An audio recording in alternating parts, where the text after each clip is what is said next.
제가 군목으로 사역하던 시절에 어떤 한 사건이 있었는데요. 우리 부대에서 일어난 일은 아니고 다른 부대에서 있었던 일입니다. 어떤 대대장이 자기 부대 안에 있던 법당을 없애버리고 그 법당 안에 있던 불상들을 쓰레기통에다 버린 일이 있었습니다. 결국 아주 큰 난리가 났는데요. 불교계에서는 들고 일어나기 시작했고 그 대대장을 파면하라고 하는 요구가 거세졌는데 결국 그 대대장은 보직 해임을 당하고 파면되고 얼마 가지 않아서 전역을 해야 하는, 군대에서 더 이상 일하지 못하게 되는 그런 어려운 일을 겪는 일이 발생하고 말았습니다. 그 사건이 일어났을 때 성도님 중에 어떤 분이 제게 와서 물었습니다. 목사님, 성경에 보면 우상을 찍어버리라고 그렇게 가르쳐주고 있는데 정말 이 대대장은 하나님의 말씀대로 신실하게 순종한 정말 믿음이 좋은 분이시겠죠? 라고 물었습니다.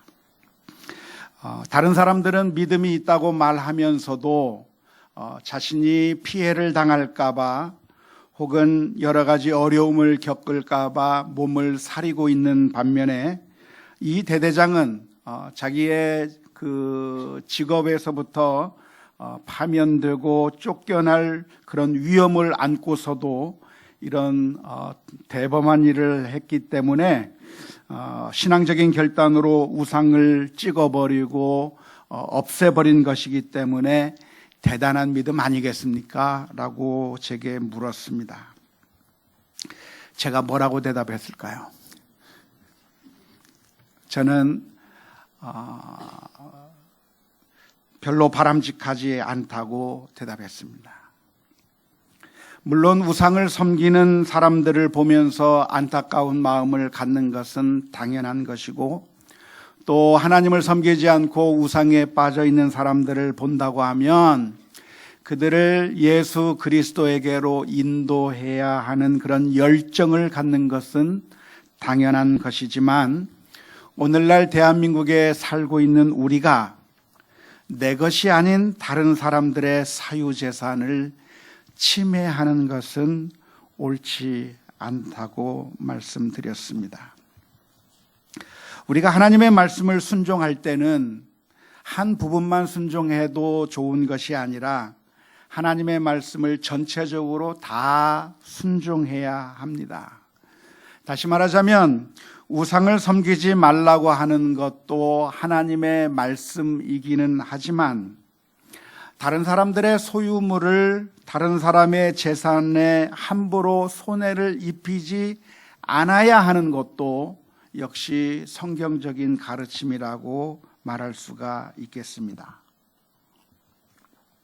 하지만 우리가 살다 보면 어떤 한 부분에 있어서 정당성을 확보하게 되면 그러면 그 정당성을 보호하고 유지하기 위해서 무슨 방법을 써도 되고 어떤 짓을 해도 괜찮을 것이라고 하는 그런 착각에 빠질 때가 종종 있습니다.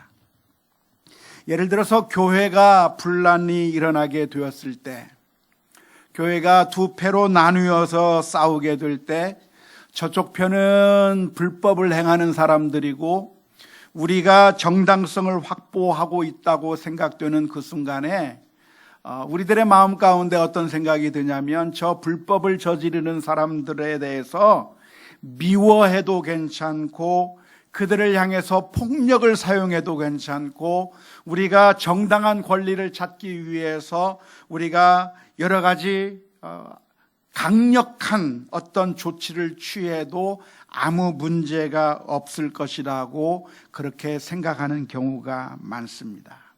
심지어 상대방이 예배를 드릴 때 그 예배를 방해하고 소리를 지르면서 그렇게 방해를 해도 저 사람들은 나쁜 사람들이고 우리가 정당성을 가지고 있기 때문에 우리가 행하는 것은 다 괜찮고 저 사람들이 행하는 것은 다 나쁘다는 식으로 그렇게 생각하는 경우가 많습니다. 하지만 우리가 어떠한 부분에 있어서 정당성을 확보한다고 하는 것은, 그러니까 그 정당성을 가지고 있기 때문에 무슨 짓을 해도 옳다고 하는 것을 의미하지 않습니다. 우리가 종종 실수하고 넘어지는 분야가 바로 그런 분야입니다. 우리 부모들은 자녀들을 양육할 때 우리 자녀들이 잘 되기를 바라는 마음이 있습니다. 그래서 우리 자녀들을 양육하고 우리 자녀들을 바른 길로 인도하고 싶은 마음들이 있는데, 그런데 우리 아이들이 잘못된 일을 행하게 되면 그 잘못된 것을 바로잡고 교정하기 위해서 우리가 무슨 방법이든지 쓰는데요. 예를 들어서 우리 아이들이 거짓말을 하거나 우리 아이들이 나쁜 짓을 하고 또는 신앙생활을 하지 않는다고 하면 그러한 잘못을 교정하기 위해서 그런 아이를 향해서 윽박지르기도 하고 때리기도 하고 인격을 무시하기도 하면서 그 아이들의 잘못을 고치려고 하는 경향들이 많이 있습니다. 우리의 생각에 그렇게 해서라도 우리 아이들이 바른 길로만 돌아올 수 있다고 한다면 좋은 것이고, 이 아이를 바른 길로 인도하려고 하는 그런 목적이 있기 때문에 내가 화를 내는 것, 때리는 것 혹은 인격을 무시하는 것도 괜찮을 것이라고 스스로를 정당화하는 경우가 많이 있습니다. 하지만 그렇지 않습니다. 성경의 가르침은 사람의 성내는 것이 하나님의 의를 이루지 못한다고 가르쳐주고 있습니다. 폭력을 사용하는 것은 정당하지 않을 뿐만 아니라 사람들의 인격을 무시하는 것은 더더욱 잘못된 일이라고 말할 수가 있습니다. 하지만 우리는 어떤 하나가 정당하다고 생각이 되면, 내가 옳다고 생각되면 무슨 짓을 해도 괜찮을 거라고 하는 그런 잘못된 생각에 빠질 때가 너무나도 많습니다. 몇 년 전에 부천에 어떤 사람이 자신의 딸을 죽이고 시신을 방치해 두었다가 발각이 돼서 아주 큰 사회적 문제가 일어난 적이 있습니다. 그런데 그렇게 자신의 딸을 죽이고 시신을 방치해 두었던 사람이 누구냐면 다른 사람이 아니라 목사였고, 더 나아가서 그냥 목사가 아니라 독일에서 신학교 유학까지 마치고 돌아왔고 지금 현재는 신학생들을 가르치고 있던 신학교 교수라고 해서 온 우리 사회에 충격을 안겨준 적이 있습니다. 그런데 왜 그분이 자신의 딸을 죽이고 그리고 시신을 유기하는, 방치하는 그런 악한 일을 저지른 이유가 무엇이었겠습니까? 사실은 선한 동기에서 출발했어요. 그 딸아이가 말을 듣지 않는 겁니다. 그 딸아이가 자꾸만 나쁜 길로 가는 겁니다. 부모가 말을 해도 말을 듣지 않는 겁니다. 그러니까 그 아이가 정말 온전한 길로 가게 하기 위해서 화를 내는 것이죠. 혼을 내기 시작하는 것이죠. 그 아이에게 바른 길로 인도하려고 하는 그런 선한 마음이 있어서 화를 내기 시작했는데 결국에는 그 아이를 때리기도 했고 심하게 다루어서 결국 죽게 만들었는데, 그 아이를 바르게 양육하겠다고 하는 목적이 있으니까 괜찮은 것이냐 하면 전혀 괜찮지 않아요. 그것은 잘못이고 죄인 것을 우리들이 종종 잊어버리게 되는 것이죠. 우상숭배를 하지 말아라고 하는 것은 당연한 것입니다. 우리는 하나님만을 섬겨야 하고 우상을 섬기지 않아야 하는 것입니다. 그러니까 우상을 섬기지 않아야 하기 때문에 우리 주변에 있는 우상들을 우리가 찍어버리고 법당에 들어가서 그 불상들을 다 무너뜨리고 짓밟아 버려도 괜찮은가라고 질문을 던진다면, 그런데 그렇지 않습니다. 사탄은 우리를 어떻게 넘어뜨리냐면, 우리가 정당하다고 생각될 때 우리가 사랑 없이 행해도 괜찮다고 우리를 착각하게 만들어서 우리를 바리새인처럼 되게 만들어 우리를 넘어뜨리고 있는데, 그러한 사탄의 작전에 우리가 너무나도 쉽게 넘어가는 것이죠. 제가 바람직하지 않다고 대답을 했더니 그분이 기드온의 이야기를 들면서 물었습니다. 목사님, 구약 성경에 보면 기드온이 종 10명을 데리고 가서 바알 신상을 부수고 아세라 신상의 제단을 부서뜨리는 일이 있었잖아요.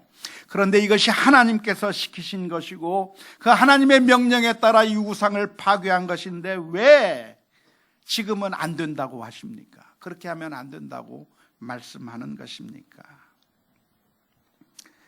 왜 옛날에는 가능했는데 지금에는 그렇게 하면 안 된다고 이야기하는 것일까요? 그것은 바로 기드온의 처지와 우리가 살고 있는 지금 이 세상과는 상황이 많이 다르기 때문에 그렇습니다. 기드온이 살던 시대는 하나님께서 다스리시는 하나님의 신정 국가로서의 이스라엘 민족 가운데서 살았습니다. 이스라엘 민족은 어떤 민족이었는가? 하나님과 언약을 맺은 하나님의 언약 백성이었습니다. 원래 이스라엘 민족은 애굽에서 살 때 애굽의 법에 따라서 살아야 하는 애굽의 백성들이었습니다. 그런데 하나님께서 그 애굽 땅에 살던 이스라엘 민족들을 해방시키셔서 출애굽시키셔서 가나안 땅으로 인도해 주셨는데, 가나안 땅으로 가는 그 과정 가운데 하나님께서는 이스라엘 민족과 언약을 맺었습니다. 언약이라고 하는 것은 계약이라고 하는 말로 이해할 수도 있고 조약이라고 하는 말로도 이해할 수 있겠는데요, 하나님과 어떤 언약을 맺었냐면 우리는 하나님만 섬기겠습니다 라고 하는 그런 언약을 맺었어요. 그리고 하나님께서는 나는 너희의 하나님이 되어주겠고 내가 너희를 보호하겠다고 하는 그런 약속을 해주셨어요. 어디서 했는가? 시내산에서 하게 된 것이죠. 모세가 대표로 하나님과 만나서 조약을 맺게 되었는데, 언약을 맺게 되었는데 그 대표 조약이 무엇이냐면 십계명이에요. 그래서 이스라엘 민족들은 하나님이 다스리는 하나님의 백성이 되었고, 하나님은 이스라엘의 하나님이 되어서 하나님께서 다스리는 그 신정 국가 가운데서 살아가게 되었다고 하는 것이 바로 이스라엘 민족이 가지고 있었던 특수한 신분이었습니다. 따라서 이스라엘 땅에 우상을 세운다고 한다면 계약 위반인 것이고, 하나님께서는 그 우상을 회파하라고 명령하고 계시는 것이고, 이스라엘에게 세워진 왕들은 우상을 무너뜨리는 것이 정당한 일이었다고 말할 수가 있습니다. 하지만 그때 주어졌던 이 법이 오늘날 우리들에게까지 적용되지는 않습니다. 왜냐하면 우리들은 이제는 기드온과 다른 세상에 살고 있기 때문에 그렇습니다. 다음 그림을 한번 보여주시면 좋겠는데요, 기드온이 살던 시절은 어떤 시절이었는가? 하나님이 통치하고 있는 신정 국가의 시스템 속에서 살아가던 민족이었습니다. 그래서 하나님의 법에 따라서 이스라엘 민족을 다스려야만 했고, 구약의 시민법을 적용하면서 그 시민법에 따라서 살게 되었습니다. 하나님과 언약을 맺은 이스라엘 나라였기 때문에 그 이스라엘 나라에서는 우상을 세우는 것이 불법이었고 당연히 부숴도 되는 것이었고, 그 구약의 그 계명 가운데서 이스라엘 민족들은 그 계명에 따라서 우상을 부수어야만 했던 그런 상황 가운데 살고 있었습니다. 하지만 우리들은 어떠한 상황에서 살고 있는가? 우리는 국가 종교 시스템이 아닌 다종교 시스템 속에 살아가고 있고, 구약에 있었던 시민법을 오늘날 우리들에게 적용할 수 없는 것이죠. 우리는 시민법이 적용되지 않는 시대에 살고 있습니다. 흔히 율법을 가리켜서 율법에는 세 가지로 분류할 수 있다고 합니다. 세 가지로 구약 율법을 분류할 수가 있겠는데, 첫 번째는 도덕법이라고 하는 것이고, 두 번째는 의식법 혹은 제의법이라고 하는 것이고, 세 번째는 시민법이라고 하는 것입니다. 도덕법이라고 하는 것은 무엇인가? 만고불변의 도덕법칙이에요. 그래서 이것은 구약시대뿐만이 아니라 오늘도 우리가 잘 지켜야만 하는 법들을 가리켜서 도덕법이라고 하는데, 예를 들자면 살인하지 말라, 도둑질하지 말라, 간음하지 말라, 내 부모를 공경하라, 하나님을 섬겨라라고 하는 이런 법들은 다 도덕법에 해당하는 것이고, 그 법은 여전히 우리가 지켜야 하는 법이라고 말할 수가 있습니다. 하지만 구약 성경에 나와 있는 법 가운데서 어떤 법들은 의식법 혹은 제의법이라고 하는 것에 해당하는 법들이 있는데요, 이것은 제사나 종교 의식과 관련된 법들입니다. 예를 들면 번제를 어떻게 드려라, 속죄제는 어떻게 드려라, 속건제는 어떻게 드려라 하는 것들, 또 물로 어떻게 씻어라, 또 어떻게 정결하게 하라, 음식을 먹을 때 아무 음식이나 먹지 말고 비늘이 있는 것은 먹지만 비늘이 없는 것은 먹을 수 없고, 굽이 갈라진 것은 먹을 수 있지만 굽이 갈라지지 않은 것은 먹지 못하고 하는 이런 의식법이라 정결법이라든가 혹은 절기법, 유월절을 지키라 하는 그런 법들, 이 모든 것들이 다 의식법, 제사법인데 이제는 더 이상 지킬 필요가 없어졌습니다. 왜 지킬 필요가 없어졌는가? 예수님께서 의식법이 가지고 있는 그 의미를 십자가 위에서 다 이루어 주셨기 때문에 그렇습니다. 예수님께서 십자가 위에서 제사를 드리심으로 말미암아 완전하게 제사를 다 드리셨기 때문에 이제는 더 이상 우리가 유월절을 지킬 필요도 없고, 또한 우리가 제사를 하나님 앞에 드릴 필요도, 번제나 속죄제를 지킬 필요도 없어진 것이죠. 그런데 구약에 나오는 법 가운데 또 어떤 법이 있냐면 시민법이라고 하는 게 있어요.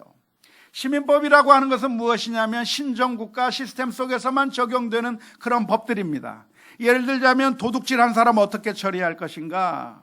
도둑질했다고 한다면 도둑질한 물건만 갚을 것이 아니라 5분의 1을 더해서 갚으라라고 하는 규정이 있는데, 이것은 시민법적인 규정입니다. 부모를 때리는 아이, 부모를 저주아이는 어떻게 할 것인가? 죽여라! 라고 되어 있어요. 근데 이 규정이 어떤 규정인가? 바로 이스라엘 민족에게만 해당되었던 시민법적인 규정이라고 말할 수 있는데, 오늘날 우리는 하나님과의 특수한 관계인 신정국가에서 살아가고 있지 않기 때문에 이러한 시민법적 규정은 우리들에게 더 이상 유효하지 않다고 하는 사실을 우리가 기억해야 합니다. 출애굽기 21장 15절부터 17절의 말씀을 보면 아주 섬뜩한 말씀이 있습니다. 자기 아버지나 어머니를 치는 자는 반드시 죽일지니라. 사람을 납치한 자가 그 사람을 팔았든지 자기 수하에 두었든지 그 자를 반드시 죽일지니라. 자기의 아버지나 어머니를 저주하는 자는 반드시 죽일지니라. 이 무서운 법에 따라서 우리 아이가 부모를 때리면 죽여야 할까요? 은빈이가 자라면서 엄마나 아빠를 혹시 안 때렸는지 모르겠어요. 내가 하나님을 믿고 하나님의 말씀이 하나님의 말씀이라고 받아들이기 때문에, 그러니까 이 말씀대로 순종한다고 해서 우리 아이가 부모를 저주하거나 욕하거나 때리면 너 하나님의 말씀에 따라 죽여버리면 됩니까? 안 됩니까? 안 돼요. 왜 죽이라고 했는데 왜 안 되는 겁니까? 그것은 더 이상 우리가 시민법적인 규제하에 살아가고 있지 않기 때문에 그렇습니다. 구약의 율법은 이렇게 도덕법으로 볼 수 있는 부분이 있고, 제의법으로 볼 수 있는 부분이 있고, 시민법으로 볼 수 있는 그런 부분들이 있는데, 이 율법들이 그냥 명확하게 구분이 되는 것이 아니라 약간씩 얽혀 있기도 하고 조금 분별하기 어려운 것이 있기 때문에 성경을 읽으면서 잘 분별해야 될 필요가 있는데요, 도덕법적인 내용과 시민법적인 내용이 이렇게 연결되어 있는 부분들이 있습니다. 예를 들자면 부모를 공경하라고 하는 것은 도덕법에 해당하는 것이지만, 부모를 공경하지 않고 저주하는 그 아들을 어떻게 할 것인가 하는 것은 시민법적인 규정에 해당되는 것이죠. 도둑질하지 말라고 하는 것은 영원한 도덕법적인 규정이지만 그 도둑질한 사람을 어떻게 처리할 것인가에 대한 문제는 시민법적인 규정인 것이죠. 근데 우상 숭배하지 말라고 하는 것은 도덕법적인 규정이지만, 그런데 다른 사람들이 이렇게 우상을 세워놓았다고 한다면 그 우상을 어떻게 처리해야 할 것인가 하는 문제는 시민법적인 문제가 되는 것이고, 당연히 우리는 이스라엘 민족의 그런 특수한 관계 가운데서 살아가는 것이 아니라 대한민국에서 살아가고 있기 때문에 이 구약의 계명에 따라서 우리 주변에 보이는 우상들을 파괴하러 다니겠다고 말하는 것이 신앙적인 것처럼 보이기는 하지만 하나님의 말씀을 제대로 이해한 것이라고 말할 수가 없는 것입니다. 성경을 잘 분별해야 되는 거죠. 우리가 저 단기 선교를 가게 되면 동남아에 가면 각 집마다 우상을 섬기는 것들을 만들어 놨습니다. 그러면 그곳에 가서 그 우상들을 다 때려 부셔야 되느냐? 그렇지 않아요. 성경에 보면 다니엘과 세 친구들이 바벨론이라고 하는 나라로 끌려가게 됩니다. 바벨론에 끌려가게 되었을 때 거기서 신앙생활하는 것이 너무나도 힘들고 어려웠습니다. 그런데 그 다니엘과 세 친구를 향해서 그들이 가지고 있는 문화에 따라 그들을 강요하는데 그들은 자기 자신을 지키기 위해서 엄청난 노력을 했습니다. 우상에게 바친 그런 음식을 제공할 때 우리는 그런 음식을 못 먹겠다고 거부했습니다. 뿐만 아니라 그들이 내놓는 음식 가운데는 구약 성경에서 규정하고 있는 그런 먹지 못할 것들도 내놓았기 때문에 우리는 왕의 진미로 우리를 더럽히지 않겠다고 단호하게 그 음식을 거부했습니다. 뿐만 아니라 바벨론 나라에서는 우상을 세워놓고 금신상을 세워놓고 그 앞에 절하라고 했을 때 다니엘의 세 친구들은 그 우상 앞에 절하지 않겠다고 그렇게 담대하게 말했습니다. 바벨론의 왕이 협박을 합니다. 이 금신상에게 절하지 않으면 너희를 죽여버리겠다고 풀무불 가운데 던져넣겠다고 이야기했을 때 죽으면 죽으리라고, 내 하나님께서 우리를 살려주실 것이고 살려주지 않는다고 할지라도 우리는 왕의 신상 앞에 절할 수 없다고 하면서 자신들의 믿음을 아주 강하게 지켰던 사람들이 다니엘의 세 친구들이었습니다.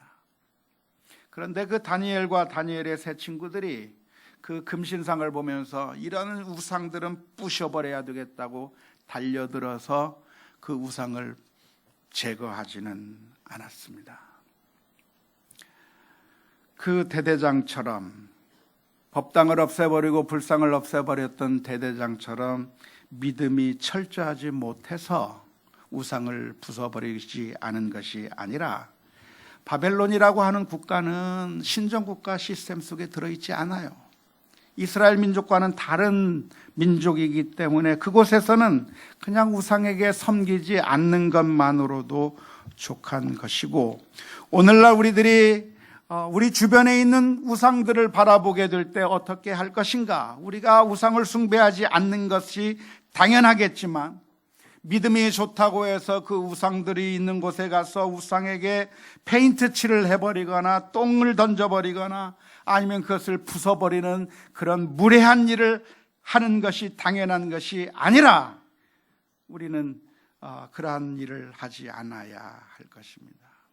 우리가 바른 신앙으로 돌아오도록 그들에 대한 안타까운 마음을 가지고 복음을 전하고 그들을 품을 수 있는 그런 마음을 가져야 되겠지만 우상을 파괴하는 그것이 바른 선택이 아니라고 하는 사실을 우리가 기억해야 될 줄로 믿습니다.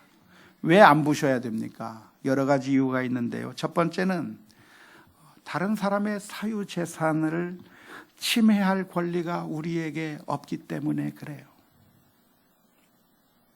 남의 것을 우리가 남의 것에 손해를 끼치면 안 되기 때문에 그래요. 두 번째로, 우리가 복음을 전하는 것은 폭력으로 전하는 것이 아니라 우리는 그들의 마음을 얻어서 복음을 전해야 하기 때문에 그렇습니다. 하나님께서는 우리에게 복음을 전하시면서 우리들의 문을 깨부수고 우리들의 마음에게로 쳐들어온 것이 아니라 우리들의 마음의 문 밖에서 문을 두드리면서 우리들이 마음의 문을 열기를 기다리고 계신 것처럼, 우리 주님께서 그렇게 우리를 기다리고 계셨던 것처럼 우리도 폭력으로 우리의 힘으로 눌러버릴 것이 아니라 그들의 마음을 얻고 그들에게 복음으로 녹여서 그들이 주님 앞으로 돌아오도록 기다리는 것이 우리 성도들의 자세일 것이기 때문에 그렇습니다. 더 나아가서 우상 숭배하는 자들에 대한 심판은 우리가 하는 것이 아니라 하나님께서 하시는 것이기 때문에 그렇습니다. 고린도전서 5장의 말씀에 보면 우상 숭배를 하거나 음행하는 자들에 대해서는 그냥 내버려 두라고 이야기합니다. 교회 안에서는 그런 일이 벌어지지 아니하도록 해야 하겠지만 교회 공동체 안에서는 그런 불법이 일어나지 아니하도록 우리가 서로 권면하고 서로 돌봐야 되겠지만, 세상에 있는 사람들이 악을 행하고 우상 숭배를 하고 또한 음욕을 저지르는 그런 모든 일들 가운데 그것에 상관하지 말고 그런 모든 심판이 하나님에게 달려 있으니 하나님께 맡기고 상관하지 말라고 가르치는 것이 성경의 가르침이기 때문에 그렇습니다. 오늘 사사기 6장의 말씀에 보면 기드온은 그 당시 우상을 파괴하면서 그래서 하나님 앞에 헌신하는 모습을 보여주었는데, 이 말씀을 통해서 우리가 얻어야 할 교훈이 무엇입니까? 그것은 다른 사람들에게 있는 우상을 파괴하라고 하는 교훈이 아니라 사실은 우리 안에 있는 우상들을 파괴하라고 하는 말씀으로 이해하고 적용해야 합니다. 우리들의 마음 가운데는 하나님만 들어와 있는 것이 아니라 사실은 우리가 늘 우상을 섬기면서 삽니다. 우리의 우상이 무엇이죠? 우리의 우상은 우리를 행복하게 해줄 거라고 우리가 믿는 것들이 다 우상입니다. 때로는 돈을 우상으로 섬길 때가 있고, 때로는 자녀를 우상으로 섬길 때가 있고, 때로는 명예나 권력을 우상으로 섬길 때가 있고, 때로는 성공하는 것을 우상으로 섬길 때가 있어요. 이것만 가지면 내가 행복하겠지, 이것만 있으면 내가 좋을 거야 하고 하면서 우리가 매어 달리는 바로 그것이 우리들에게 우상이 되고 있다고 하는 겁니다. 팀 켈러 목사님은 내가 만든 신이라고 하는 책에서 무슨 이야기를 했냐면, 우리가 갈망하는 그 모든 것이 다 우상이 될 수가 있는데, 심지어 기독교 사역에서 성공하는 것조차도 우상이 될 수가 있다. 우리의 교회를 멋있게 짓고 사람들에게 이름을 날리고 그렇게 하는 그것도 우상이 될 가능성이 있다고 우리들에게 경고하고 있는 것이죠.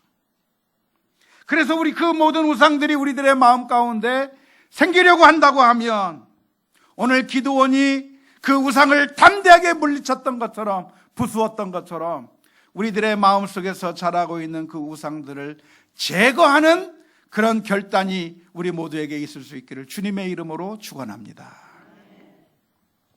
우리가 우상을 제거하려고 할 때 우리들이 망설이게 되는 이유가 무엇입니까? 기드온은 하나님의 명령에 따라서 우상을 제거하고는 싶었지만 동네 사람들이 무서워서 낮에 할 수가 없었습니다. 사람들이 그 바알 신과 아세라 신상을 아주 중요하게 여기고 그것을 보호하고 있기 때문에 그 우상을 부서뜨리려고 한다고 하면 사람들이 나를 아주 해칠 수도 있겠고, 그 사람들이 무서워서 그 우상을 어떻게 하지 못하는 겁니다. 그런데 우리들이 생각하는 우상도 꼭 그래요.